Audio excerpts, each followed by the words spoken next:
hispanoamericana, doctora en letras por la Universidad Nacional de Cuyo, profesora titular efectiva de las cátedras de Lengua y Literatura Latina 1 y Literatura Latinoamericana 1, directora del Centro de Ediciones de Textos Hispanoamericanos, secretaria de la Cátedra Libre Mundo Antiguo y autora de libros y artículos de su especialidad. La recibimos con un caluroso aplauso.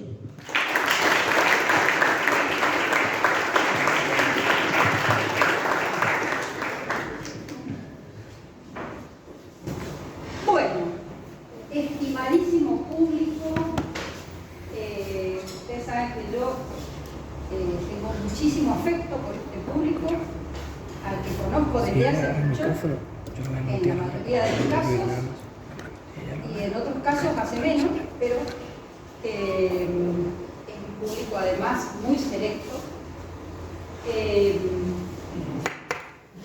y muy homogéneo, lo que ayuda a que pensar una charla para este grupo sea más fácil, ¿no?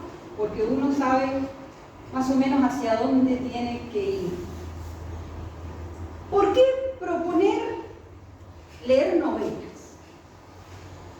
La verdad que es, digamos, un hábito bastante intrascendente. Uno no se va a salvar por andar leyendo novelas, ¿no es cierto? Y sin embargo, en el momento en que culturalmente nos hallamos, viene o puede convertirse en una especie de salvavidas, o por lo menos contrarrestar ciertos malos hábitos que hemos creado, yo en primer lugar, y ustedes seguro que también. Es un prejuicio que tengo con ustedes. No, es que me parece que es un problema que tenemos todos, que es nuestra adicción a las pantallas, que en muchos casos hay personas que individualmente logran mantenerse bastante al margen y realmente hacen unos esfuerzos heroicos, pero en general casi todos estamos metidos porque además la mayoría trabajamos con pantallas y entonces no hay manera de escaparle. Entonces, ¿por qué leer novelas? Vamos a pasar a algo que pareciera tirar por la borda esta charla y decir, bueno, la verdad que los hombres más esclarecidos desde la antigüedad hasta el siglo XVI no leyeron novelas. Entonces, ¿para qué? A ver, la antigüedad se formó escuchando los poemas heroicos, escuchando los himnos dentro de la civilización grecorromana, fundamentalmente. Los que escribían y leían eran muy pocos, conservaban esos escritos, generalmente en enormes rollos o en pergaminos más pequeños. Se conservaban en bibliotecas porque tenían un gran valor, no solamente cultural, sino también material. Era un material de difícil acceso, pero la mayoría de la gente ni leía ni escribía. Y sin embargo, fueron civilizaciones que sacaron grandes genios. Ni qué decir entre el pueblo hebreo. entre el pueblo hebreo, los que se mantenían en el estudio de las Sagradas Escrituras, eran muy poquitos y conservaban sus escritos sagrados a los lados del arca. Y esos escritos no solamente tenían la ley y los profetas, sino que tenían sus novelas, sus himnos, su poesía, toda su literatura.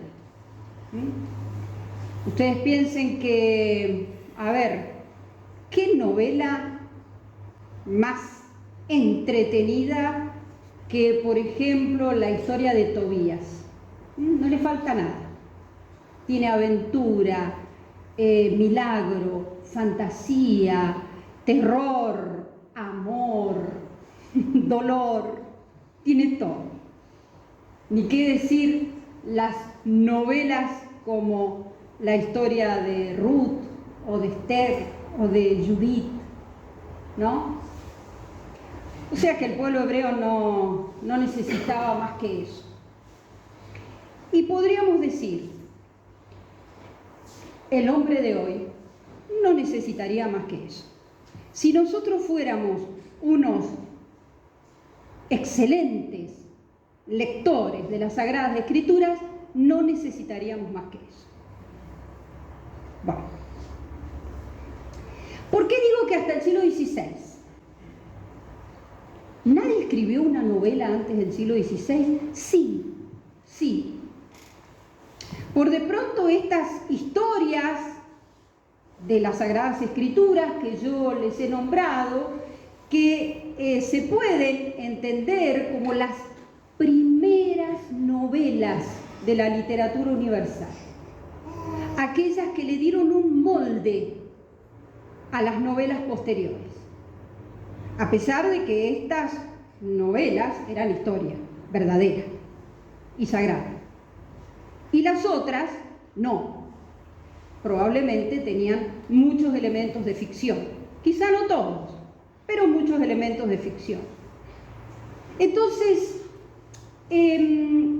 no era muy común entre los griegos y los romanos escribir ese tipo de historias. Más bien, eran sociedades que preferían, por una cuestión de formación, los poemas heroicos, porque con ellos formaban a los jóvenes en los grandes ideales de la lucha, de los ideales nobles, de la caballería, del enfrentar al enemigo, del superar los dolores propios, etc. O en los himnos, porque los himnos eran parte de la liturgia, de los ritos antiguos. Pero existía también una cosa que era el teatro, la representación de misterios, que se llamó la tragedia. Y esa representación tuvo una contrapartida que fue la comedia.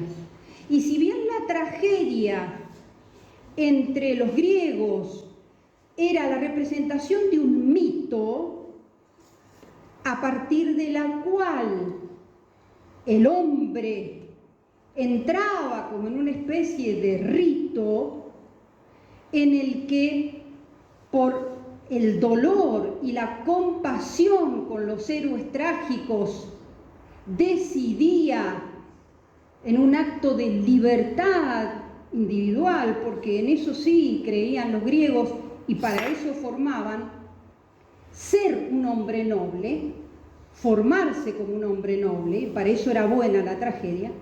Por contrapartida nació la comedia. Y la comedia era más bien un género que, según Aristóteles, servía para el público común, no para el hombre noble, pero servía mucho para fustigar las malas costumbres. Entonces, el público se reía de los defectos, de los vicios, también de las malas costumbres del gobierno, de los políticos. Para eso siempre sirvió la comedia. Y según los historiadores de la literatura, se dice que la novela fue un género que nació de la comedia. Porque la novela es una especie de trazo de vida de gente común. De gente común a la que le pasan cosas. Entonces, no parece la novela haber nacido de la tragedia, ni tampoco del poema heroico, aunque tenga con el poema heroico varias cosas en común, sino más bien de la comedia. Y para eso hay que esperar que pasen las épocas heroicas, ¿sí? Y que venga un tiempo de una cultura menos heroica. Y además va a haber que esperar otra cosa, que inventen la imprenta. Porque sin imprenta, el pobre Don Quijote de la Mancha nunca hubiera tenido la cantidad de novelas de caballería que tenía. Y no hubiera perdido el cerebro. O sea que le hubiera venido bien que no hubiera habido ni tanta novela de caballería ni imprenta, porque se hubiera mantenido más cuerdo, ¿no? Bueno, y la imprenta ya para el siglo XVI le da a la gente común, no tan común porque era caro el libro, pero digamos, se podía comprar uno que otro libro. Y además aparecían varias copias de uno solo, que no eran copias que había que hacer a mano como se hicieron durante toda la antigüedad y la Edad Media. Seguimos. Por lo tanto, la novela es un género moderno. Si bien hubo en la antigüedad algunas novelas, se puede decir sí, no, pero entre los latinos hubo una o dos o tres novelas. Es muy poco, prácticamente no. Y además, como les digo, son novelas que más bien nacen de la sátira, de la comedia, ¿no? Es más bien un género moderno, porque es un género que prefiere contar las cosas del hombre moderno, del hombre común.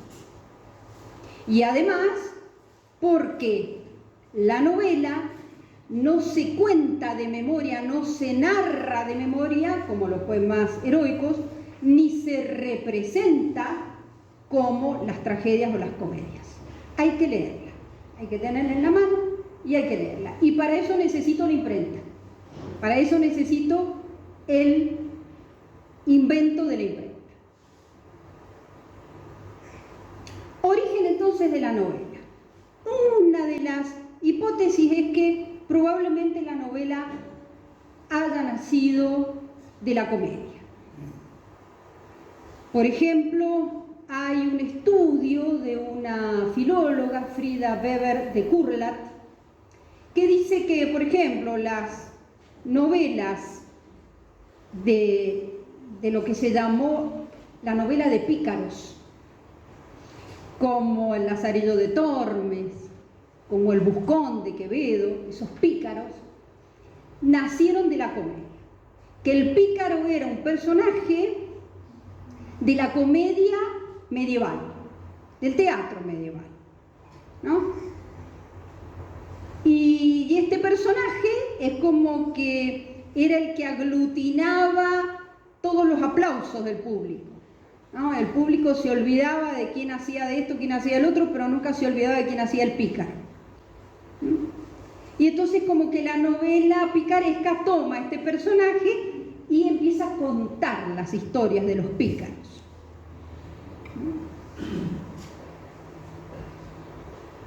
Y por otro lado, la novela de caballería. Esas son como las dos primeras tipos de novelas que nacen. La novela de caballería, por la que se vuelve loco Don Quijote, sí, esa nace probablemente de las antiguas leyendas heroicas, porque las novelas de caballería empiezan a surgir de, por ejemplo, de todo un grupo de novelas nace del ciclo del rey Arturo y los caballeros de la mesa redonda. Otro grupo de novelas de caballería nacen de Roland o Roldán, el héroe francés, Rolando o Rotolando, llamado por los italianos, ¿no?, con los pares de Francia, y otras nacen por ejemplo, de la guerra de Troya. Uno dice, pero se fueron hasta la guerra de Troya. Bueno, porque en definitiva sacan de la Ilíada muchas cosas. Estas son las novelas de caballería que van a poblar las bibliotecas de los señores que pueden pagar esos libros en los siglos XV y XVI. Hasta tal punto las imprentas en España sacaron tanta cantidad de novelas de caballería que el emperador Carlos V dijo, basta, se acabó, no hay más novela de caballería. Este es un dato interesante para tener en cuenta después, cuando Cervantes, que se burla tanto de las novelas de caballería, porque, por ejemplo, decía, el Amadís de Gaula ha recibido tantos sablazos, ha recibido tantos flechazos, ha recibido tantos espadazos, que no hay lugar del cuerpo que no tuviera roto. Y nadie se podía imaginar cómo podía ser que siguiera vivo. Bueno, pero Don Quijote siempre se las arreglaba para encontrarle alguna razón, ya fuera por alguna pócima, por algún ungüento mágico que se colocaba sobre las heridas, etc.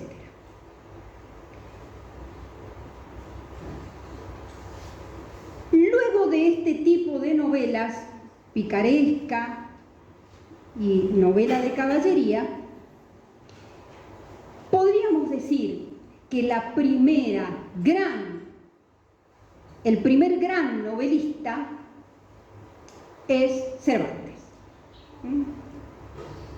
No el primero en el orden cronológico, pero sí el primero en haber hecho de la novela un género que acaparó a los lectores, hasta tal punto de que perdían y ponían sumas de dinero importantes en eso para conseguirse una buena biblioteca. La novela es una especie de microcosmos, un mundo creado por su autor. El autor de una novela imagina un mundo en el que hay uno o dos protagonistas, pero acompañados de una serie de personajes que también tienen sus propias historias. En la novela hay una historia principal, pero muchas otras que la van complementando. Una buena novela es un microcosmos perfecto, que empieza donde tiene que empezar y termina donde tiene que terminar, y termina como tiene que terminar, con sus partes perfectamente equilibradas, ni más ni menos. Eso es una buena novela. Una buena novela está pensada por un autor inteligente. Y al estar pensada y creada por un autor inteligente, nos atrapa leerla, porque cuando la leemos, entramos en la inteligencia de su creador. Podríamos hacer una analogía. terrible. Dios crea el mundo y en el conocimiento de las cosas uno se encuentra ¿con qué? Con la inteligencia divina. Bueno, con la novela pasa algo análogo. Claro, también está el mundo moral de su creador, porque todo el entorno moral y espiritual de la novela es reflejo del mundo moral y espiritual de su autor. Entonces, cuando uno entra en el Quijote, entra en la cabeza y en el alma de Cervantes.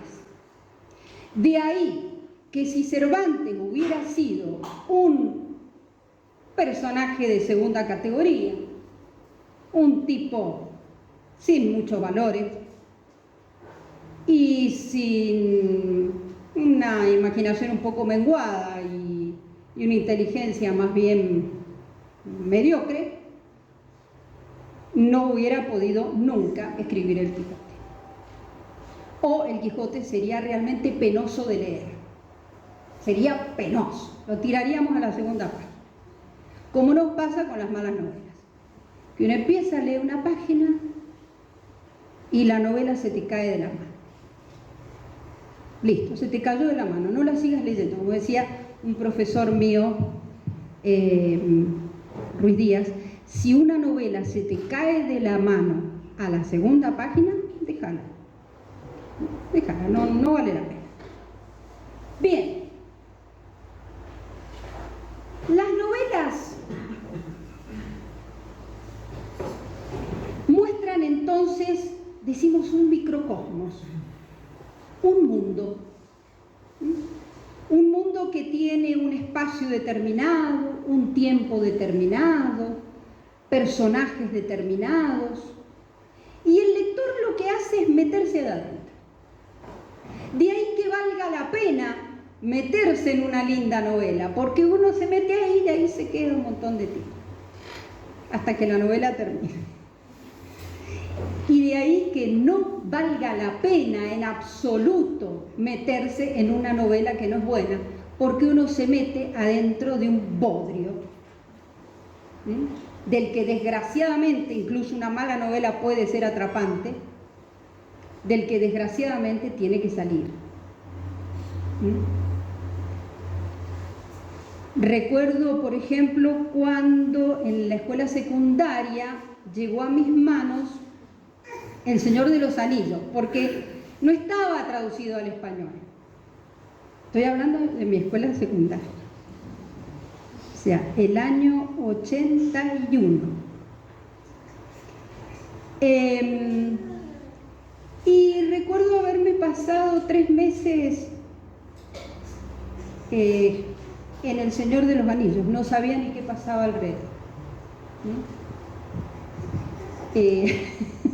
Me absorbió absolutamente.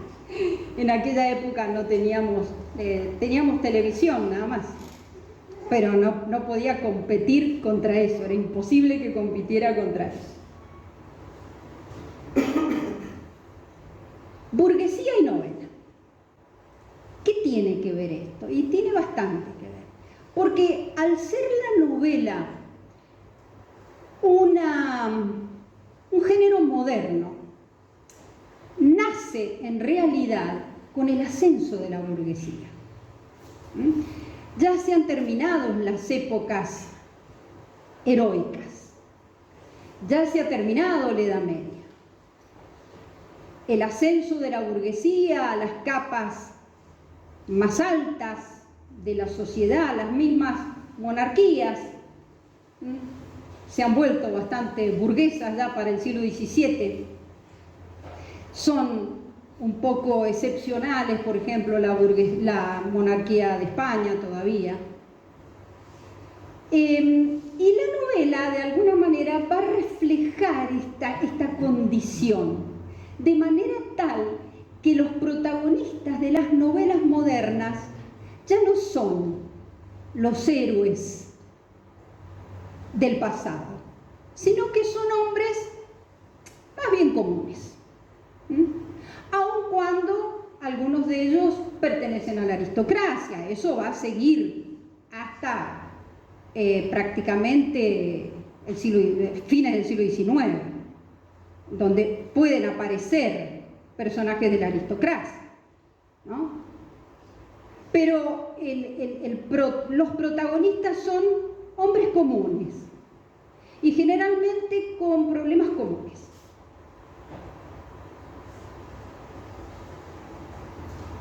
Imprenta, periodismo y novela. Ahí sí hay es muy importante esto, porque yo les decía, la novela no hubiera llegado a las manos de todos si no hubiera existido la imprenta.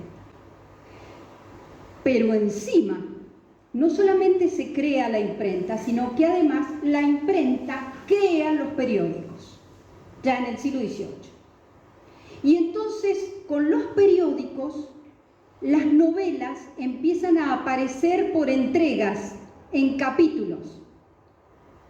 Entonces tenemos, por ejemplo, en los diarios de Alemania, de Francia, de Inglaterra, primer capítulo de una novela de Balzac. Entonces estoy esperando al próximo domingo que vuelva a salir el segundo capítulo, porque me dejó ahí y yo tengo que ir, comprar el diario y saber qué pasa en el segundo. Y así, más las novelas de Balzac que pueden haber durado un año de diario. Por otro lado, el periódico empieza a asegurarse que lo van a comprar, porque es un gancho también para los lectores, para tener asegurada la venta. Ilustración y novela. ¿Qué pasa? Y que los ideales, los nuevos ideales de la ilustración empiezan a pulular y a hacerse cada vez más populares, a llegar al soberano, como decían ellos, el soberano era el pueblo, a través de las novelas. Entonces, la ilustración, los ilustrados, van a crear novelas que la verdad que son buenas. Por ejemplo, uno de los ejemplos es Samuel Richardson. Samuel Richardson es un novelista inglés que escribe para la nueva mujer, para la mujer ilustrada. Entonces va a escribir novelas con nombre de mujer, como por ejemplo Pamela. Y Pamela es una chica buenísima, pero que representa todos los ideales de la dama ilustrada, ¿no? Entonces, las muchachas van a empezar a copiar ese modelo que es Pamela, ¿no?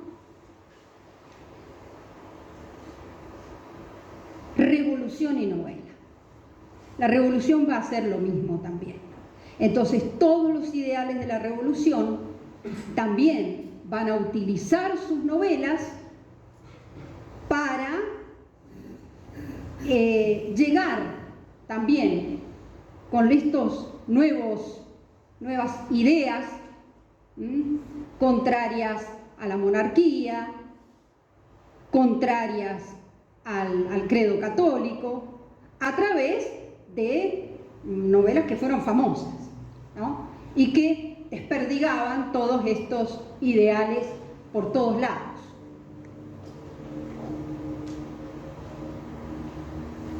O sea que la novela, que muy bien podía ser, si la utilizábamos para formar buenas costumbres y para dar buenos valores, bien podía servir para lo contrario. Y hubo de todo. Hubo de todo. Actualmente, toda la ideología de género y LGBTQ y etcétera viene en formato película, serie, novela, porque hay para todos los gustos, y Disney. Disney, y hoy justamente estaba buscando Maya y el oso, porque de todo lo que vi me pareció que de última esta producción rusa todavía guarda ciertas cosas más o menos inocentes entre Maya, una niñita rusa muy pícara, y un oso, y que bueno, la música es bonita, qué sé yo. Le puse un ratito a un nieto, Maya y el oso. Se acabó Maya y el oso, e inmediatamente lo que empezó fue algo así como la familia Proud, o sea, la familia Orgullo. En la familia Proud había un niño, la familia era celeste y el niño era verde, o al revés, la familia era verde y el niño era celeste, y la madre le decía que estuviera orgulloso de ser celeste, porque al fin y al cabo era diferente. Entonces, bueno, toda esa cuestión. Bueno, inmediatamente la apagué, ¿no es cierto?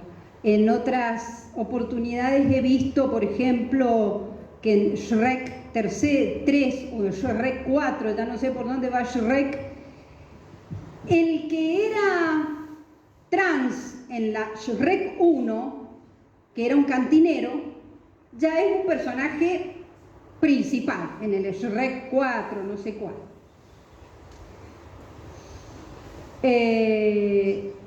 Y por ejemplo, en Minion hay una monja perversa, maldita, horrible, que es uno de los personajes también de la de Minion. Bueno, o sea, es imposible. Eso ya, mejor nada. Bueno, ni Maya se salva, porque al fin y al cabo Maya es una niña que no tiene ni padres, no tiene ni familia, tiene un oso nada más. Vive con un oso. Bueno, sí. Entonces, la novela realmente es un género que tiene una enorme capacidad para crear arquetipos, para crear modelos. Es enorme la capacidad que tiene. La novela imita e impone modelos. Imita los modelos que existen en la realidad, eso es en definitiva la mímesis, de la que hablaba Aristóteles, y como va en tirada y el esfuerzo que uno hace en la lectura es muchísimo mayor que el de ver una película o una serie, lo que se lee queda muy adentro, muy grabado. De ahí que puede hacer mucho bien y mucho daño. Puede hacer mucho más daño el leer una porquería que verla, digamos.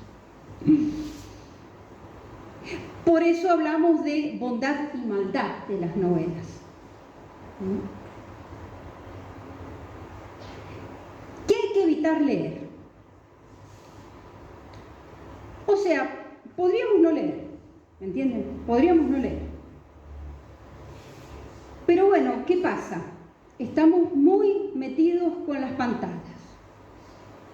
Y sería bueno que una de las opciones para dejar la pantalla pudiera ser una buena lectura. Sí, sería una buena opción, pero tiene que ser una buena lectura. No leer por leer.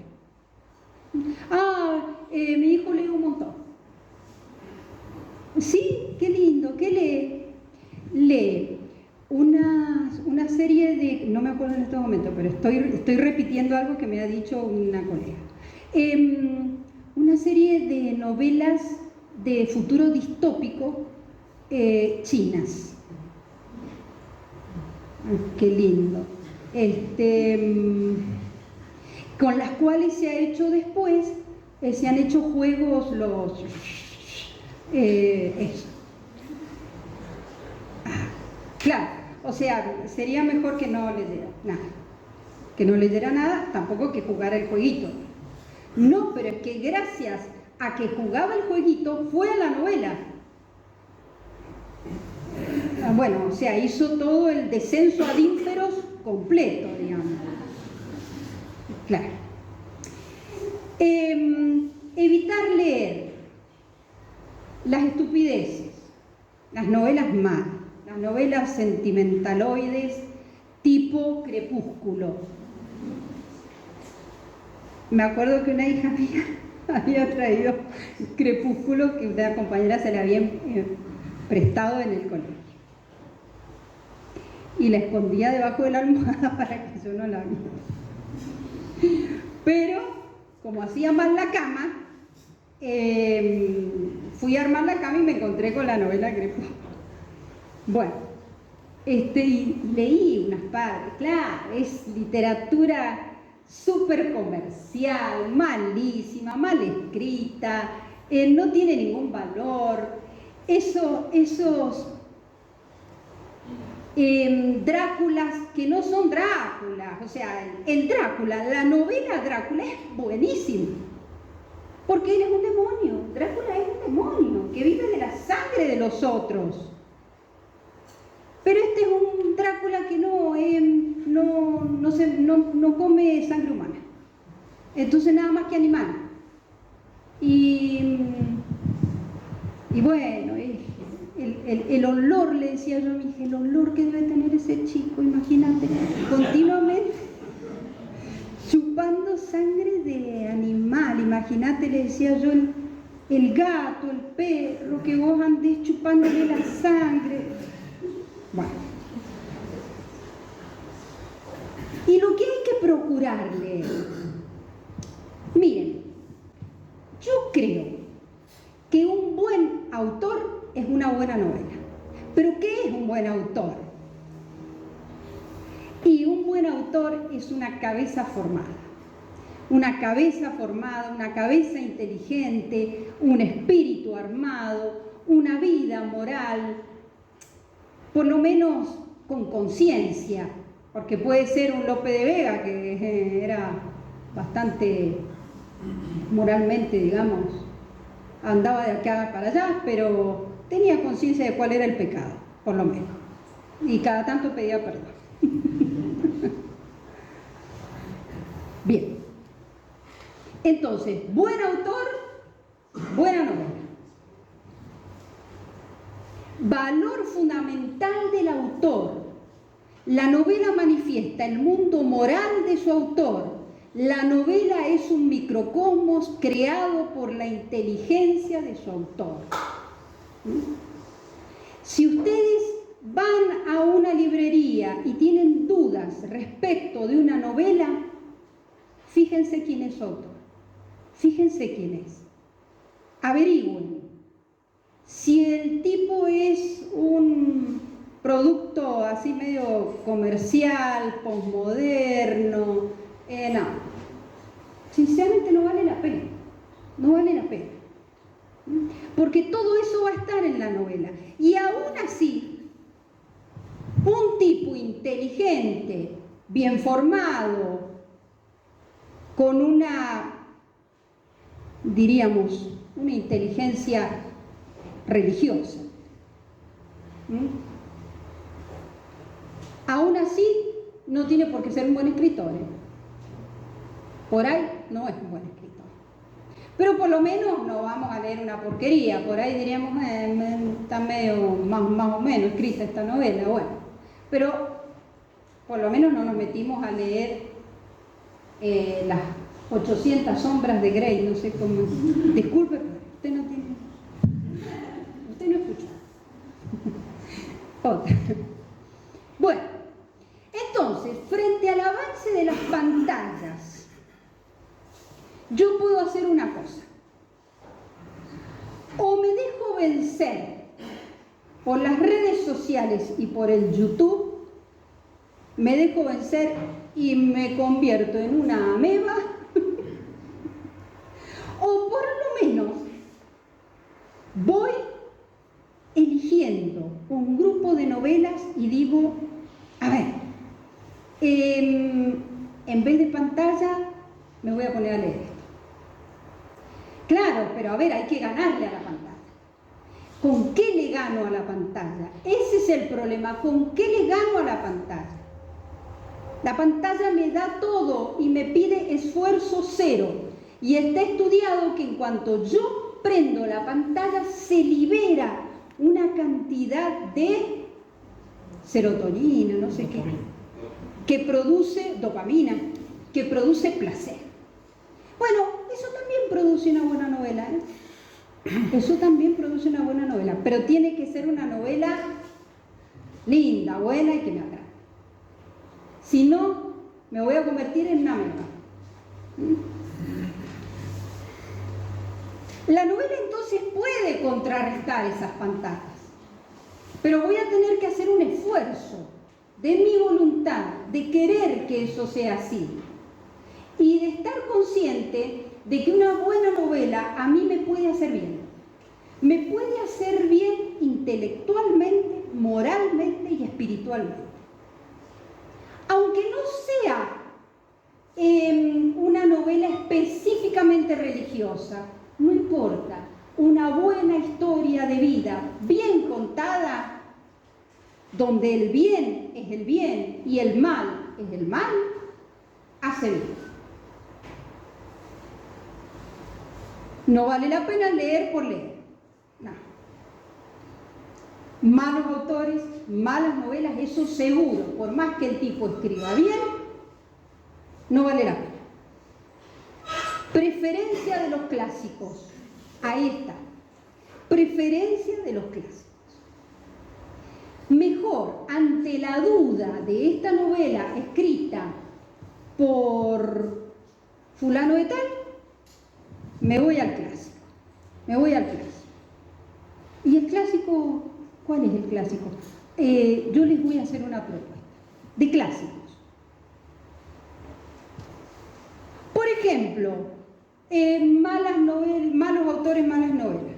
Hoy estaba en mi oficina y me encontré, en la oficina suele haber bibliotecas, donde quedan libros. La insoportable levedad del ser, de Milán Kundera. Es insoportable, es realmente insoportable. Es la historia de un señor casado con una señora, por suerte. O sea que Milán Kundera todavía no entraba en la onda queer, ¿no? Pero que él no le puede ser fiel. No hay modo. Y la señora con la que anda el señor, que no es su mujer, tampoco le puede ser fiel a él. Pero entre él y la señora legítima tienen un perro. Que, bueno, y en eso pasa. Y Milán Kundera es impresionante, porque él refleja el estado de cosas actual. Ese es el problema. Ese es el problema, que él es un posmo que refleja la mentalidad posmo, la vida del posmo, el alma del posmo. Entonces, no quiero ese mundo. No me voy a meter a ese mundo. No me hace bien por ningún lado, por más que escriba bien, parece que el tipo escribe bien, no sé. Yo leía, la empecé a leer, se me cayó de la mano ahí nomás. Bueno, especies de novelas según la trama. Según la trama hay muchas novelas, mucho tipo de novelas. Es para que ustedes vayan viendo dentro del género novelístico qué podría ser lo que a ustedes les puede atrapar. ¿Ah? Por ejemplo, la novela histórica. A mí me encanta la novela histórica, ¿no? Es un pedazo de historia novelada, ¿ah? Porque entonces nos cuenta la vida, por ejemplo, de Cicerón. Pienso en la columna de hierro de Taylor Cotwell, que es tan linda esa novela. Toda la vida de Cicerón. Lo vamos a ver a Julio César, lo vamos a ver a Marco Antonio, vamos a ver un montón de personajes en esa novela, en esa vida, en ese mundo creado por una autora inteligentísima, que realmente recrea a los personajes con una vitalidad Es muy linda la novela histórica. La novela policial, hay quienes les fascina el género policial y son expertos, muy bien, allá Juno, son expertos en el género policial. Es lindísimo el género policial, tiene toda una serie de tips, de cosas que cuando uno se mete va, aquí está esto, aquí está lo otro, aquí está, es como una receta la novela policial. La novela realista o de costumbres, me encanta la novela realista o de costumbres. Es como meterse en un momento de la vida de un pueblo. Por ejemplo, pienso en Balzac, a mí me encanta Balzac, nos mete en la Francia del siglo XIX, después de la Revolución, un poquito después de la Revolución, porque es de las primeras décadas del siglo XIX, y va contando todo eso, cómo quedó la gente, cómo quedó la sociedad, qué pasó con los aristócratas que, bueno, los que les cortaron la cabeza, qué pasó con los que quedaron vivos, con quién se casaban las mujeres aristócratas si no tenían con quién casarse.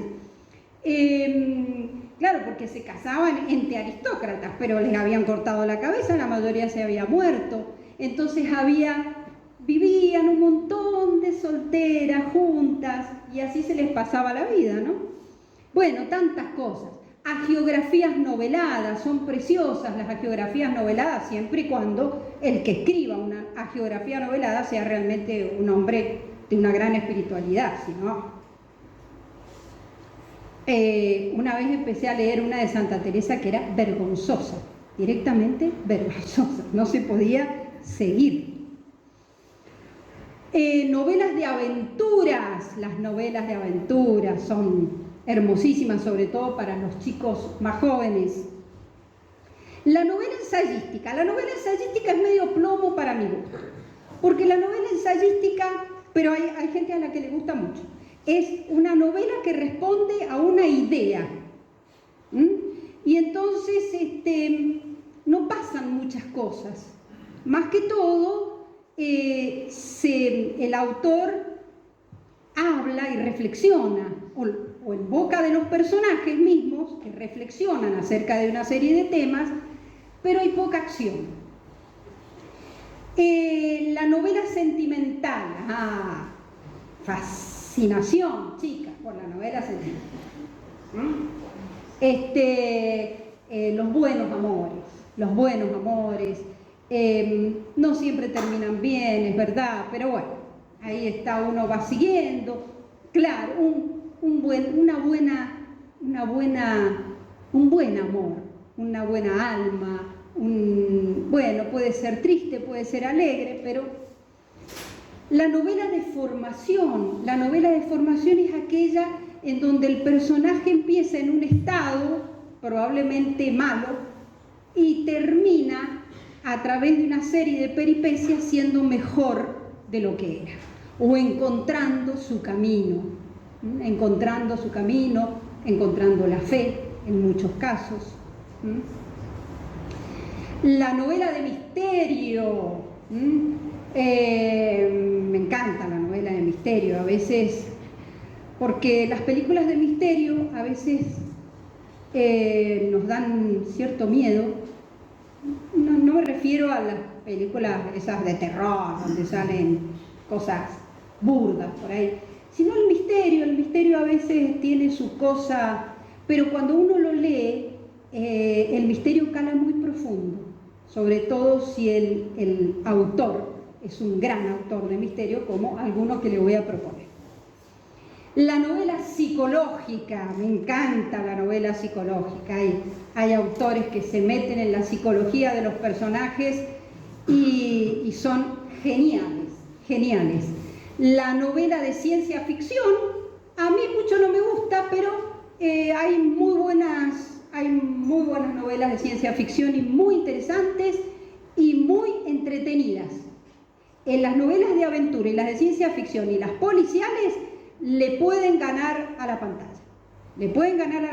pero ya saben, tengo que hacer el esfuerzo. Y la novela futurista no siempre la de ciencia ficción es futurista, a veces sí, la de ciencia ficción puede ser futurista.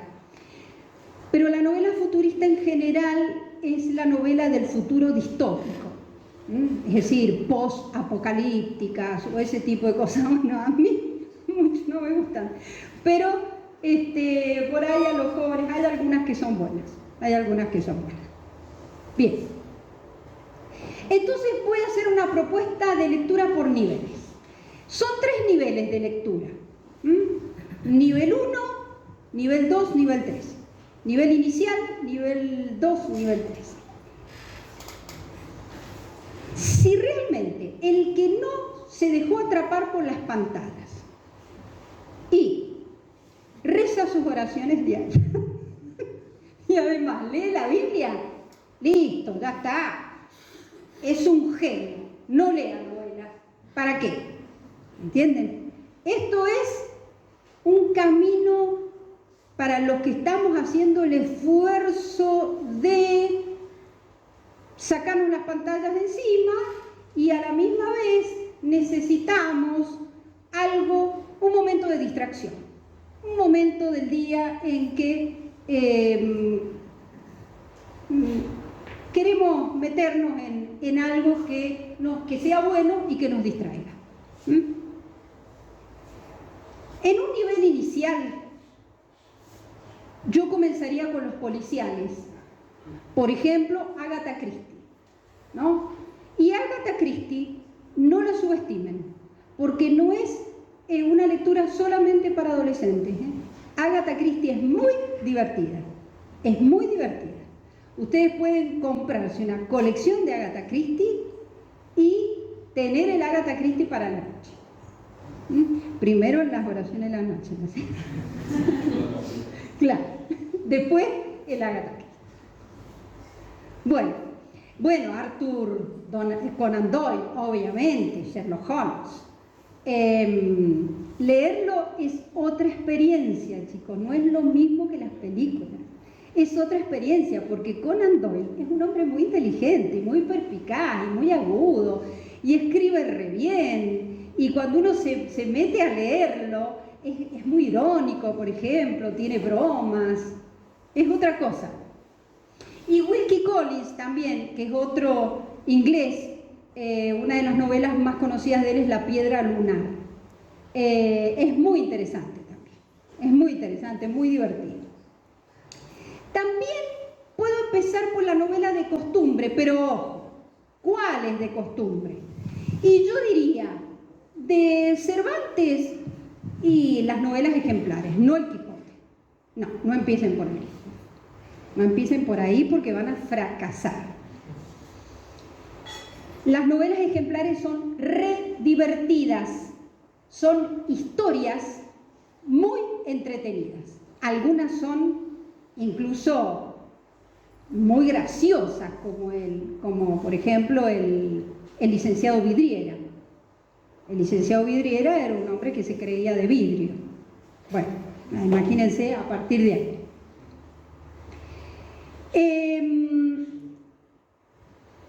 Hay una novela del abate Prevost, que es una novela del siglo XVII, se llama Manon Lescaut, y está bien traducida al castellano y es muy bonita. Es una novela muy linda, muy atrapante, muy ágil, muy linda. Es bien de costumbres, ¿no? Pobre Manon. Es un desastre Manon Lescaut. No se vayan a creer que es la historia de una... Pero es muy ejemplar la novela, es muy ejemplar porque es como un muchacho se va por el mal camino, ¿no? Y entonces cómo finalmente termina él recuperado, redimido, pero por todas esas, de hecho, el abate Prevost era abate porque era clérigo, no necesariamente que fuera sacerdote, no. El Lazarillo de Tormes, no lo subestimen, es re divertido el Lazarillo de Tormes, es re divertido. El anónimo que lo escribió dice que lo escribió para que no hagamos las cosas que hace él, no hagan las picardías que hace el Lazarillo de Tormes. Bueno, pero les cuento. De Ricardo Guiraldes, Don Segundo Sombra. Don Segundo Sombra es una novela preciosa, una novela argentina, de campo, para los que les gustan las cosas de campo. Don Segundo Sombra es una novela fundamental, hay que leerla, es preciosa, con unos ideales preciosos, con una nobleza, hay una serie de elementos. El personaje principal, que es Don Segundo Sombra, es un personaje entrañable, realmente es entrañable. De Rómulo Gallegos, Doña Bárbara, es una linda novela, nada que ver con una novela que hicieron, una telenovela que hicieron los venezolanos, donde había una Doña Bárbara y unos muchachos con unos sombreros, todos, bueno, era muy graciosa. No tiene nada que ver, es un novelón, Doña Bárbara, muy buena novela. De Carlos Reiles, El Gaucho Florido y El Embrujo de Sevilla, son novelas muy lindas. Carlos Reiles es un escritor uruguayo, y cualquier novela de Hugo Guast, también son novelas para todas las edades, ¿eh? En cada edad se encuentran cosas diferentes. Yo, por ejemplo, Hugo Guast lo he leído de adolescente y he sacado algunas cosas, pero después lo he leído de grande y me he dado cuenta que, claro, de adolescente no me daba cuenta de muchas cosas que se me pasaron. Bien, hagiografías noveladas. Tienen todas las hagiografías de Louis de Wohl, que creo que son maravillosas. Es el gran escritor de novelas de Santos. Y Jan Dobrasinski también, que tiene unas novelas hermosísimas. Hay gente que lee nada más que ese tipo de novelas, porque además hacen bien, pero hacen muchísimo bien, ¿no es cierto? Bueno, la novela sentimental, por ejemplo, para este nivel inicial, hay una serie de novelas que son muy buenas porque tienen muy lindas historias, muy buenos valores. Los personajes, sobre todo los personajes femeninos, en la novela sentimental el personaje femenino en general tiene que ser el modelo, digamos, ¿no? Donde se va a ver retratada la mujer, con todas sus buenas costumbres, y en general tiene que ver obviamente con la religión católica. O sea, la mayoría de las novelas sentimentales son cristianas, católicas o por lo menos cristianas. El caso de María, de Jorge Isaac, es una linda novela. Ahí está Charlotte Brontë con Jane Eyre, que es una preciosa novela. Las Brontë eran 3 hermanas, ¿no? Charlotte, Anne y Emily. Y escribían muy bien, la verdad que escribían maravillosamente. La novela de Jane Eyre, hay varias novelas de Jane Eyre, en 1 o 2 capítulos, miniserie, lo que fuera. Se pierde el estilo de Charlotte Brontë, que es un estilo muy lindo, muy inglés, muy elegante, y que vale la pena leer, ¿no? Y Anne Brontë, que tiene una novela que se llama Agnes Grey, que es muy linda. Es muy linda. Agnes Grey es la vida de una muchacha, Agnes, muy distinta a Jane Eyre, muy distinta. Bueno, no, es como mucho más realista Anne que Charlotte. Charlotte es más romántica. Anne es más realista, más costumbrista. Novelas de aventura, bueno, por supuesto Tolkien. Tolkien, para el que no leyó la novela, tiene que empezar hoy, ¿cierto? Para lograr sacarme de la pantalla tengo que tener la novela en formato papel. No la puedo tener en pantalla, si no, no voy a salir más de la pantalla. O sea, yo puedo leer de la pantalla, pero yo lo que estoy tratando es de salirme de la pantalla. Bueno, Alejandro Dumas tiene una serie de novelas hermosísimas. Los Tres Mosqueteros, El Conde de Montecristo, La Dama de Monsoreau. La novela histórica en el nivel inicial también es muy atrapante para los que les gusta la historia. El caso, por ejemplo, de Josefina Cruz de Caprile, que tiene una novela que se llama La Condoresa. Ajá, es muy linda esa novela, cuenta la historia de los que hicieron la conquista de Chile. Bueno, sí. Los caballos de Don Pedro de Mendoza. Ah. El origen del caballo en Argentina. Ah, ¿sí? De ella también, miren qué lindo, claro. Sí, es Los caballos de Don Pedro de Mendoza. Muy lindo. María Rosa Lojo es una escritora actual, tiene varias novelas históricas, entre ellas una que se llama La Princesa Federal, que es muy bonita también, que habla de la hermana de Juan Manuel de Rosas. Cristina Bajo tiene mucha novela histórica, es coterránea del padre, es más bien de tendencia liberalona, digamos, pero las novelas están buenas y se pueden leer bien, digamos. La novela de formación, ahí yo les he puesto la de Natalia San Martín Fenollera, El despertar de la señorita Prim. A mí me gustó. No es el novelón, pero está buena. Primero, no se te cae de las manos, para nada. Y te atrapa. Puede ser que en comunidades como las nuestras tenga muchas cosas que vamos a adivinar por dónde va y que al final ya lo sepamos desde el principio, porque todo ocurre en una comunidad que tiene ideales muy parecidos a los nuestros. Entonces, bueno, pero no deja de estar bien escrita y ser interesante. Bien, otra. Las novelas de misterio para el nivel inicial. Muy lindo, Oscar Wilde, por ejemplo, el retrato de Dorian Gray. Es una muy linda novela. Hay una película, pero no la vi, pero según la película esa me parece que descarriló un poco. No es así la novela.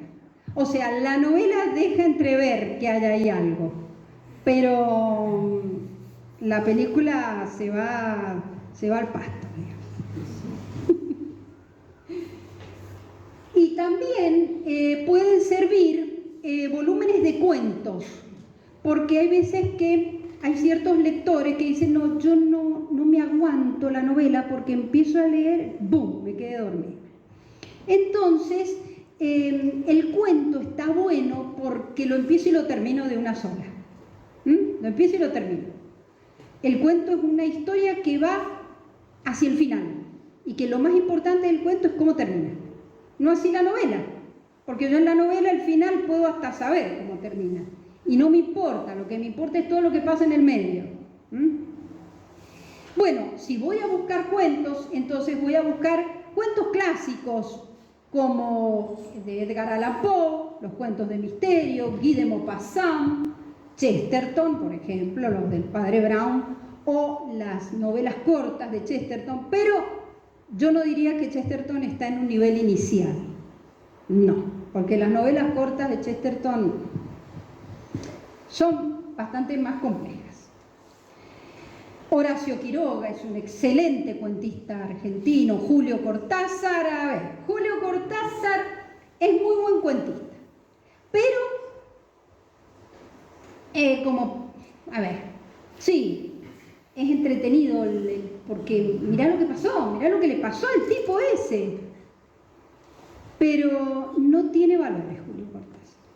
Es un tipo en donde son historias sin valores, sin fundamentos, no hay mucho ahí. Lo que hay es una buena técnica y un final atrapante, nada más. Lo mismo con Enrique Anderson Imbert, que son cuentistas argentinos. Entonces pasamos a un segundo nivel.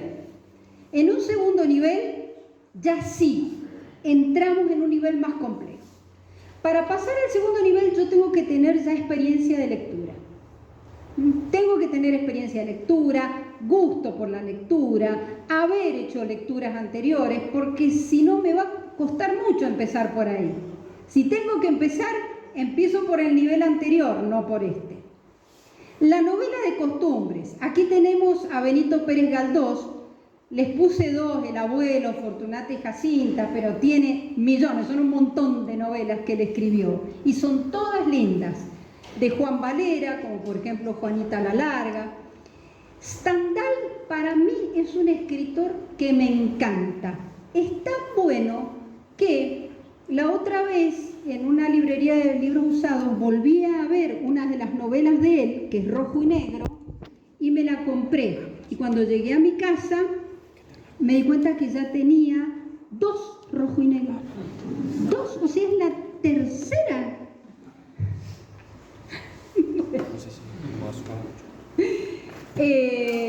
Es un novelón, Rojo y Negro. Es un novelón. Es la historia de un trepador que quiere llegar arriba y quiere llegar arriba y bueno, y uno ya ve que no, esto va a terminar, esto. Pero es muy bueno. Es una historia ambientada en el siglo XIX, ¿no? Y tiene de todo. Y La Cartuja de Parma, otra novela famosa de Stendhal, es muy buena también. Todas estas novelas ustedes las pueden conseguir por Mercado Libre, usadas, por ejemplo, a muy buen precio, Yo voy en parte con Mercado Libre. Bueno, Gustave Flaubert, Madame Bovary. Esta Madame Bovary es una pobre mujer que comete todos los errores que no hay que cometer en la vida. Bueno, y realmente sirve de contraejemplo para que uno diga realmente cuántas Bovary hay en este mundo, cuántas, ¿no? Y bueno, no hay que ser una Madame Bovary, pero está muy bueno leerlo, está muy bueno, está excelentemente bien escrito. Giuseppe Tomasi de Lampedusa, El gato pardo. El gato pardo también es un novelón italiano. De los escritores argentinos, Benito Lynch probablemente a mí sea uno de los novelistas que más me gusta de la literatura argentina. Son novelas de campo, pero algunas con un fondo trágico muy importante y a la vez muy inteligente. Los caranchos de la Florida, El inglés de los huesos, Raquela, son novelas hermosísimas, hermosísimas y tan bien escritas. Realmente es un placer leerlo, a veces hasta en voz alta, Benito Lynch, como Ricardo Guiraldes. A veces se pueden leer en voz alta, hagan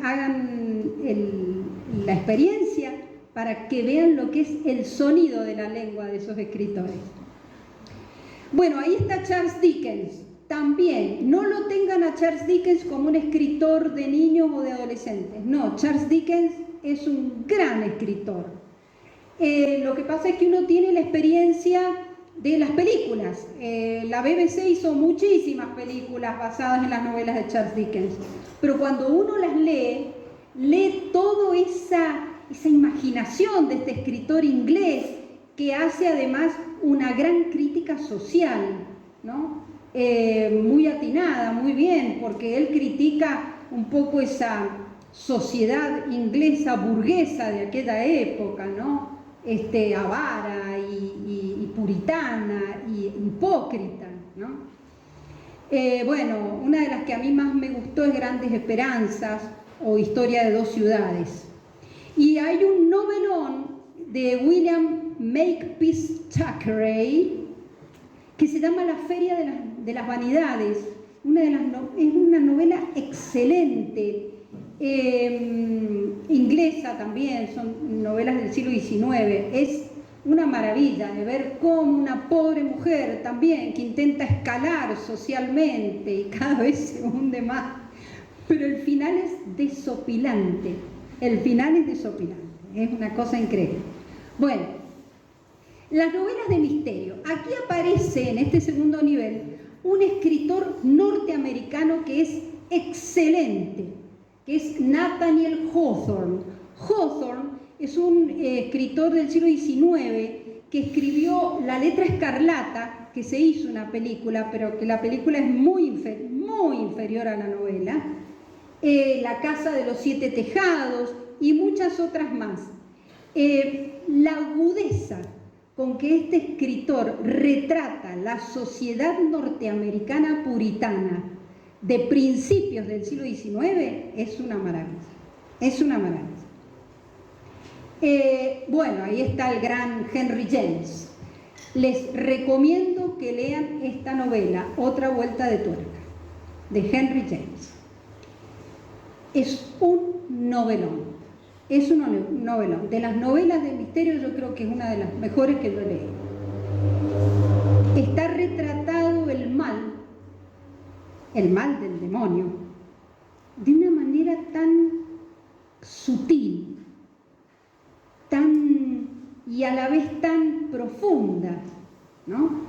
Que realmente es hermosísima, es una novela hermosísima. Joseph Conrad, otro, El corazón de las tinieblas, también es de una gran profundidad, El corazón de las tinieblas es un inglés que se ha metido en una tribu del África y ha quedado ahí totalmente, digamos, paganizado, y ha hecho una especie de pequeño infierno, ¿no?, donde él habita, y van a rescatarlo, ¿no? Bueno, también está muy bien tratado, muy bien pensado todo lo que es el mal y la presencia de lo malo y del maligno, ¿no? Bueno, Herman Melville, otro norteamericano que escribió Moby Dick, que es la de la ballena, pero fíjense que no es una novela de aventura, no, es una novela de misterio, porque Moby Dick es un monstruo, y es un monstruo que va a terminar con la vida de él. Moby Dick encarna todo el peso del mal, ¿no? Y la otra novela, Benito Sereno, es hermosísima, Benito Sereno, también es una novela de misterio. Y bueno, y Mary Shelley, que escribió Frankenstein, que es una novela excelente, Frankenstein, es una novela excelente, es muy superior a las películas que se han hecho.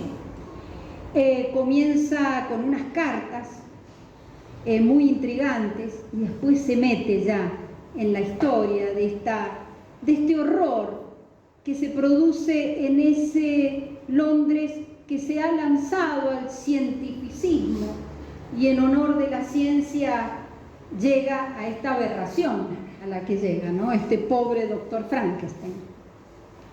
La novela psicológica, bueno, obviamente Dostoyevsky, hay que tener una buena experiencia de lectura. No todas las novelas de Dostoyevsky son para un segundo nivel, yo más bien las pondría en un tercer nivel, pero quizá podría leerse Crimen y Castigo, pero más bien, por ejemplo, Los hermanos Karamazov o Los endemoniados yo la dejaría para un tercer nivel. La novela histórica, ahí tenemos a Taylor Cotwell, que es la que les decía yo recién de La columna de hierro, que es la historia de Cicerón. Santiago Posteguillo es un excelente escritor actual español que ha escrito muchísimo sobre la historia de Roma. Es bastante bueno y es bastante atrapante. Yo creo que Santiago Posteguillo, porque, a ver, te hace leer novelas de 600, 700 páginas y no se te caen, y las terminás y vas a comprar porque son trilogías, y vas a comprar la segunda, o sea que vale la pena. Thornton Wilder, por ejemplo, que es el que escribió Los idus de marzo, que es una novela también epistolar, es decir, está escrita como no, es una novela que es como un diario de la muerte de Julio César, es lindísima, es una novela hermosísima. Y en las novelas de formación también hay una muy bonita que es la de Alain Fournier, El Gran Molnes. El Gran Molnes, en francés, Le Grand Molne, se le dice a un muchacho Le Grand cuando es muy corpulento. Entonces el Gran Molnes era porque era muy corpulento, Molnes, ¿no? Es muy bonita esa novela, realmente. Bien, la novela sentimental, ahí vamos a tener a Jane Austen, a Emily Brontë en Cumbres Borrascosas. Para mí Cumbres Borrascosas es una novela excelente, sobresaliente, realmente. Por eso a Emily Brontë yo la veo más bien en un segundo nivel. En cambio las otras dos son más fáciles. Porque en Cumbres Borrascosas lo que ella ve también es la irrupción de un pacto con el demonio que hace el muchacho, el gitano, digamos. Y todo lo que eso significa y todo el desastre que eso provoca, ¿no?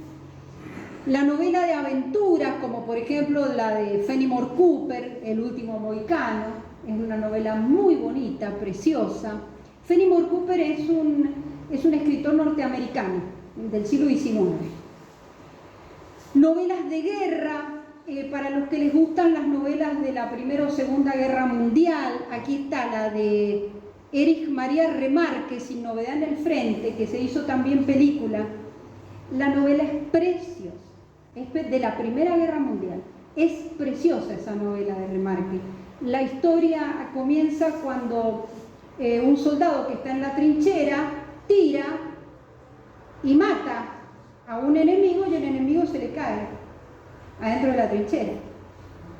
Entonces, claro, a ver, una cosa es cuando vos matás y no sabés ni a quién mataste, y otra cosa es cuando vos matás y al que mataste lo tenés a él y tiene las fotos de su mujer y de su hijito y le conoces el nombre y ¿no? Cómo cambia la cosa, ¿no? Además de lo que fue esa guerra de trincheras en la Primera Guerra Mundial. Es terrible, pero es una novela profundísima, hermosísima. Bueno, y Ernest Junger, Tormentas de acero, que es una novela muy linda, preciosa, que, bueno, a Ernest Junger se lo ha odiado porque era alemán y lo acusaron de nazi y de todas esas cosas, pero en realidad es un escritor excelente y esa novela es preciosa. Y también hay una serie de novelistas contemporáneos que escriben novelas muy variadas y que yo los dos se los recomiendo. Uno es Juan Manuel de Prada. Juan Manuel de Prada, además, el gordo de Prada, tiene un blog, escribe, ahora con lo de los Juegos Olímpicos ha escrito una fenomenal. Bueno, es un hombre de muy buena formación, de muy buena línea y es un escritor excelente. La novela que yo leí de él sobre la vida de Santa Teresa es una maravilla, es una obra de arte esa novela. Pero todas las novelas de Juan Manuel de Prada son espectaculares, las pueden leer con toda confianza. Y el otro es Arturo Pérez Reverte. Arturo Pérez Reverte es, digamos, un hombre liberal, pero con buen sentido común, ¿no? Es miembro de la Real Academia Española, le gusta mofarse de la izquierda y de toda esa cosa, él se mofa, pero no tiene la formación católica de Juan Manuel de Prada. Pero es y tiene unas novelas lindísimas. De Arturo Pérez Reverte, por ejemplo, El pintor de batallas, es preciosa, es una novela muy linda. Y la trilogía de A la Triste. A la Triste es preciosa, es una trilogía de un veterano de guerra en la época de Felipe IV, creo que, ¿no? Sí, por ahí. de los tercios españoles. Bueno, en la novela fantástica, yo lo que les recomiendo es Italo Calvino, que es un escritor italiano que tiene unas novelas preciosas, El Vizconde de Mediado y El Barón Rampante. El Vizconde de Mediado es un vizconde que va a la guerra, le pegan un cañonazo y lo parten en dos. Entonces queda una mitad de él. Bueno, es una novela lúdica, pero llena de ironía, llena de inteligencia. Y el varón rampante es un varón que le gustaba subirse a los árboles y bueno, y empieza a darse cuenta que él puede vivir saltando de árbol en árbol, y no bajar nunca más, y no vuelve a bajar. Bueno, ya iremos viendo qué pasa en su vida arriba de los árboles, ¿no? Y pasamos al tercer nivel. Aquí ya, para los que leyeron mucho, están muy avesados y dicen, no, yo me la banco, yo voy por más, ¿no? Y entonces aquí sí pueden internarse en estas enormes obras de arte, como es Don Quijote de la Mancha. Don Quijote de la Mancha, si yo no le pesco la ironía, voy muerto, porque es una ironía desde que empieza hasta que termina. Dostoyevsky, obviamente, por ejemplo, los hermanos Karamazov, realmente supone de nosotros experiencia de lectura, pero realmente es una lección de vida, ¿no? Bien a la rusa, ¿no? Más trágico que no es una tragedia terrible, pero la verdad que es hermosísima. Aquí está también León Tolstoy. Los rusos están acá porque los rusos son muy terribles, ¿no? Por eso también que les pasan las cosas que les pasan. La Guerra y la Paz, Ana Karenina, esas historias rusas. Está también, hay una novela que se llama Primer Amor, que es de un ruso, ya me voy a acordar, también, ténganla en cuenta, de un ruso, ya me voy a acordar cuál es el apellido. Turgeniev, Iván Turgeniev. Es terrible esa novela, Primer Amor. Uno dice, ¡ay, primer amor! Es de terror. Bueno, aquí lo ponemos a Honoré de Balzac. Y sí, porque Honoré de Balzac, miren, si yo no tengo cierto conocimiento de la historia de Francia, me quedo afuera con Honoré de Balzac, porque él supone que yo sé quiénes son estos, quiénes son los otros, quién es este personaje, qué pasó en esta época. De repente empieza a hablar de los meses según la denominación como que le dieron los revolucionarios, Termidor. Y por ejemplo, y uno dice, ¿de qué me está hablando? ¿No? Es que está utilizando los meses porque seguro que el que está hablando es un revolucionario. Entonces con Honoré de Balzac pasa eso. Ahora, lo agudo que es, lo agudo para mostrar lo que era toda esa sociedad en aquella época, uno entiende tanto del espíritu francés ahora que tenemos tanta bronca y que tenemos que jugar de nuevo contra Francia. Parece una condena esto, ¿no? Bueno, Víctor Hugo. Víctor Hugo, a mí me fascina Víctor Hugo. Pero Víctor Hugo supone de parte de nosotros una gran paciencia, porque él no te va a empezar a contar bien hasta que no te haya hecho toda la puesta en lugar. Entonces Los Miserables, de acá que empiecen a aparecer los personajes, pero realmente hay que tener paciencia. Ahora, Los Miserables es una novela maravillosa, maravillosa. Y si me cuesta cara, vale la pena porque me dura un montón. Pongo también acá al argentino Marechal, obviamente, Adán Buenos Aires. La otra vez en Buenos Aires yo andaba por la calle Gurruchaga. porque toda la novela sucede en la calle Gurruchaga, ¿no? Así que yo andaba por la calle Gurruchaga con mi hija que vive allá y mi nietita. Yo le contaba a mi hija de la Adán Buenos Aires, ella me miraba y me decía. Pero es que realmente es increíble, para los que conocen Buenos Aires o lo han caminado o han andado, esa novela es hermosísima. Thomas Mann es un escritor alemán, difícil, pero muy bueno, La montaña mágica, y de George Santayana, que, bueno, George Santayana se formó en Norteamérica, pero es un gran escritor también. El último puritano es una novela muy, muy buena también, que también se las recomiendo. Y como cuentos, ahí ya sí pueden leer los cuentos de Borges o del mismo Ítalo Calvino. ¿Qué pasa con Borges? Yo no soy anti-Borges.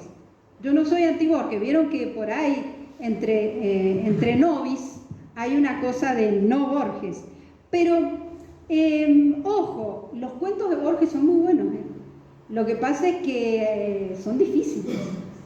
Entonces, hay que entrar y meterse y tener mucha experiencia de lectura y conocer por dónde va Borges, porque si no, medio que nos vamos a perder ahí.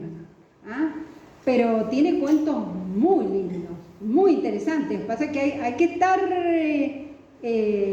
avivado, a veces hay que leerlos 2 veces. Bueno, y esto ya para entendidos, a mí este tipo de novela se me cae de las manos. Le he tenido que leer porque yo estudié literatura y te obligaban. Entonces había que rendir y había que leer eso. Pero ese tipo de novela para entendido, que empezás diciendo, ay, ¿quién está hablando? ¿Qué está diciendo? ¿Qué pasó? No entiendo nada. Y que recién en el 3er capítulo te das cuenta cómo empieza a ser la cosa. Qué sé yo, como Pedro Páramo, suponete, de Juan Rulfo. Hablan muchas voces hasta que al final te das cuenta que están todos muertos y que están en un pueblo hablando los muertos. Pero hasta que te das cuenta de eso, te tuviste que leer 200 páginas. Entonces, bueno, no, eso a la pantalla no le gana. No, triunfa la pantalla. Con esto triunfa la pantalla seguro. Y por último, la ciencia ficción y el futurismo. Bueno, aquí tienen los que les gusta la ciencia ficción. George Orwell, Rebelión en la Granja, Wells. A mí me gustó mucho Wells, La Guerra de los Mundos y La Máquina del Tiempo. A mí me gustó. Y eso que no me gusta mucho la ciencia ficción. Ray Bradbury, Fahrenheit, Ballard, El mundo sumergido, Aldous Huxley, Un mundo feliz, Isaac Asimov, El fin de la eternidad. Bueno, para el que le gusta la ciencia ficción, están muy buenas esas novelas. Están muy buenas. Y el boom, ¿qué hacemos con el boom hispanoamericano y el realismo mágico, por favor? ¿Cómo no lo vamos a conocer? Pueden vivir y morir sin conocer. Sí, ya se leyeron toda la lista, todo. Leyeron todo y no saben qué leer. Bueno, a ver, Alejo Carpentier es uno de los mejores. Los pasos perdidos, es linda novela. El reino de este mundo, es linda novela. Ahora, son escritores de izquierda. Son la contracultura. O sea, son escritores de izquierda, son absolutamente inmanentistas en todo sentido, materialistas. Alejo Carpentier era digamos, dentro de la Revolución Cubana, él trabajaba para el Partido Comunista, pero desde París, eso sí. Él vivía en París y trabajaba para Cuba. Gabriel García Márquez es, bueno, más conocido que Gabriel García Márquez. 100 años de soledad, a ver, no sé si alguno lo ha leído. Si alguien ya leyó toda la lista y quiere leer 100 años de soledad, está buena, está muy bien escrita. Pero, ya les digo, es una historia sin ninguna trascendencia espiritual ni moral, nada, son personajes de una llanura, digamos, absoluta. Y Mario Vargas Llosa escribe muy lindo, pero suele ser bastante verde. Padre, usted dígale que... Bueno, y hasta ahí lo que tengo para decirles. Lo demás es una experiencia que cada uno tiene que hacer, pero yo creo que vale la pena. Realmente la lectura de una buena novela abre bastante la cabeza y el alma y el espíritu y bueno, y la imaginación, ni qué decir. Bueno, y muchísimas gracias por su atención. Se me hizo un poquito largo.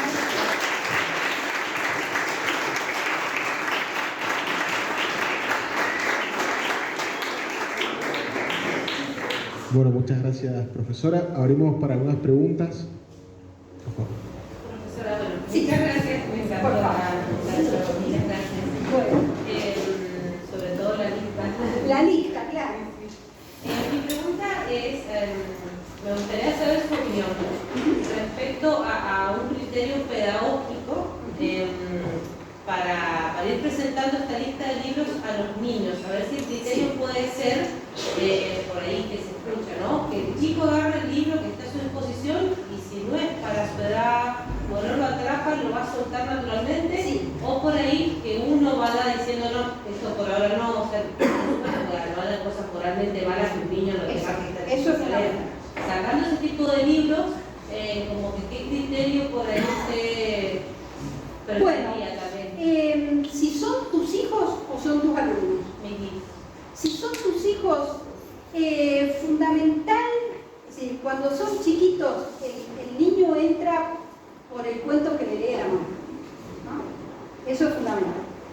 Y el cuento que le lee la mamá tiene que ser un cuento que tenga todo lo bueno y todo lo bello que pueda ser, ¿no? Desde las historias de santos, desde las historias comunes, digamos, los cuentos de Andersen, los cuentos de Grimm, y luego cuando él empieza a leer, hay varias cosas que se pueden ir trabajando, como hay muchas versiones de los cuentos de Andersen, de los cuentos de Grimm para niños. Hay algunas versiones que están demasiado, aparecen esos cuentos demasiado sintetizados, llenos de dibujitos y bueno, y uno intenta que el chico más bien lea un poquito más, ¿no es cierto? Después están las crónicas de Narnia, por ejemplo, de Lewis, pero ya necesitas un chico que lea más de corrido, que lea mejor, que se pueda concentrar más, ¿no? Y ya a partir de, digamos, en la pubertad, adolescencia, empezar con el primer nivel. Claro, por ejemplo, Edgar Allan Poe, los cuentos de misterio, no es lo mismo leerlos a los 13 años que leerlos a los 40. Cada uno le va a sacar su parte, ¿no es cierto? Pero se puede empezar perfectamente. Horacio Quiroga, los cuentos de la selva, o los cuentos, no todos los cuentos de amor, de locura y de muerte, porque hay algunos que son medio feos. Pero sí, muchos de ellos. Los cuentos de Pairó, por ejemplo, de los novelistas del campo argentinos, son muy lindos y tienen muy lindos valores. La novela larga todavía no va a estar en condiciones de apreciarla. Sí, a ver, quizás cuando yo era chica, sí, leíamos novelas cuando éramos chicos, pero no teníamos televisión. Y era una sociedad, qué sé yo, donde todos leían, entonces de repente podías leer esas cosas. pero ahora es más difícil. Entonces, que empiecen por el cuento, es más fácil. Y del cuento, ahí sí vas despertando el gusto y podés ir pasando a las novelas. Y ya te digo, y de la lista tenés un montón de cosas lindísimas. Por ejemplo, qué sé yo, Jane Eyre, yo la he leído cuando tenía 13 años. Qué sé yo, estaba fascinada.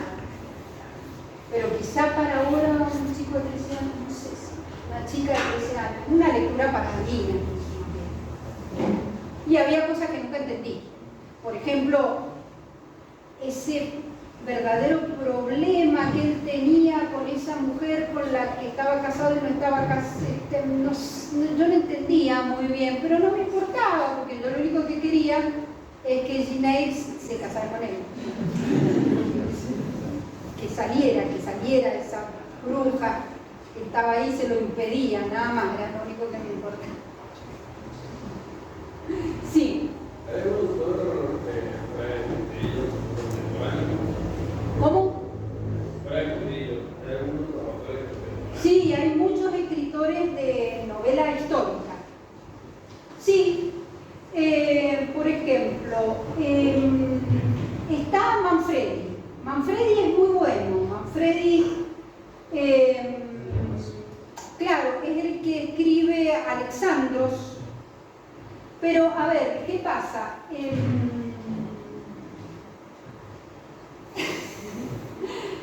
Es buen escritor, está bien hecho históricamente, pero el condimento erótico es... Por eso yo en esta lista que les he dado he evitado eso. Sobre todo para los varones jóvenes y muchachos en edad de la juventud. Sí, más bien abstenerse.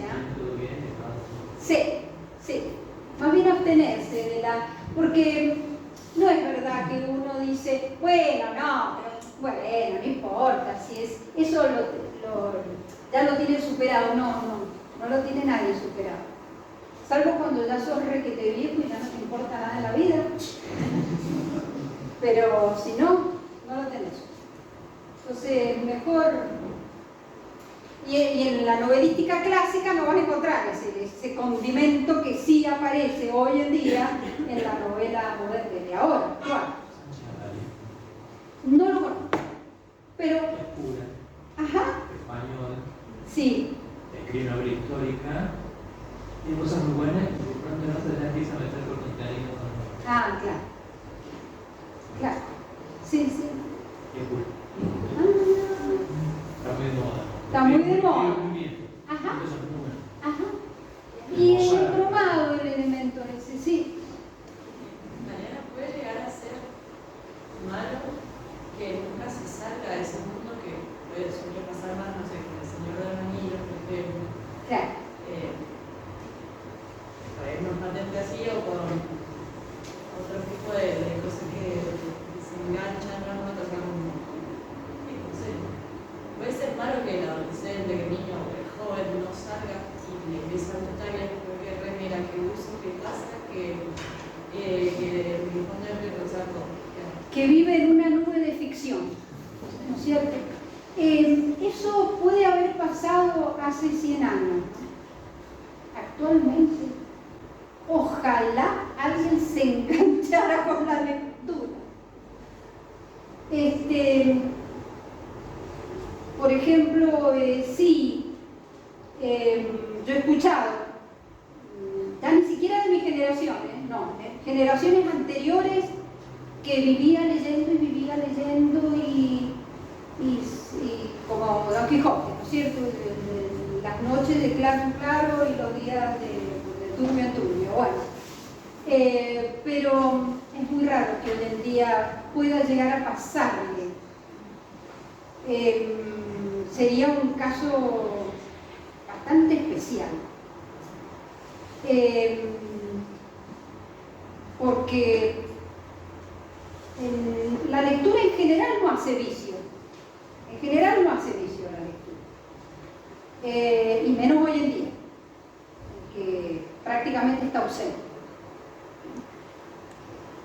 Si hace vicio, lo otro de la pantalla hace vicio terrible, terrible. Pero podría darse un caso en que, a ver, yo cuando leí El Señor de los Anillos estaba, es verdad que me pasé 2 meses en la ficción, pero digamos, sabía dónde estaba caminando. Claro, no dejé de cumplir mi deberes. Lo que pasa es que es una novela que te atrapa impresionantemente, te atrapa mucho. Por eso está buena para empezar, re buena. No sé si es la experiencia. ¿Quiénes la han leído? La experiencia de lectura es y volvés, es hermosísimo, es hermosísimo. Sí. Muchos alumnos o pacientes me hacen referencia a que se enganchan a full con el audiolibro. A mí no sucede, pero mucha gente Sí. se engancha. Es buenísimo, es buenísimo. Yo he usado el autolibro para salir a caminar, el audiolibro, perdón, para salir a caminar. Y he caminado como loca, como me he querido dar cuenta, porque después había que volver. Sí, porque estás ahí, y es bueno, porque te exige un nivel de concentración grande, porque por ahí pasó un auto, qué sé yo, te distrajiste y te perdiste una parte, así que podés volver atrás. El audiolibro es lindísimo. Vos pensás que el audiolibro es, por ejemplo, cuando en algunas novelas sale que cuando en el siglo XIX, por ejemplo, cuando los viejos se quedaban sin vista por problemas que hoy en día se operan, como una catarata, pero que en aquella época no. Contrataban a algún chico que les fuera a leer, ¿no? Yo conocí un sacerdote que tenía tan mal carácter, pero había quedado ciego. Y entonces les pedía a los seminaristas que les leyera Virgilio en latín. Y los seminaristas se la leían mal. Y entonces él tenía un bastón y les pegaba bastonazos. Aparte ya estaba viejo, ciego y sin fin. Entonces pegaba bastonazos y nadie quería ir a leerle. Era como la penitencia del seminarista era ir a leerle al cura Virgilio. Pero es lindísimo el audiolibro. El desafío es que hay pocos relatores. Sí. Yo, por ejemplo, me he metido en uno que los relatores son españoles. Para la literatura española es hermosísimo. Es hermosísimo. No me acuerdo ahora, se llama. ¿Cómo se llama? No sé, el nombre del sitio donde me metí en YouTube, no me acuerdo. Porque también escucho algunas esposas que lo hacen en la casa mientras están limpiando, o sea, no damos de atención así. Ah, Limpiando, escuché el audiolibro, no sé. pero sí. Bueno, por ejemplo, sí, y limpias y no te molesta limpiar porque no te das cuenta. Para limpiar el baño, hay cosa más horrible que limpiar el baño. Pónganse un audiolibro y se van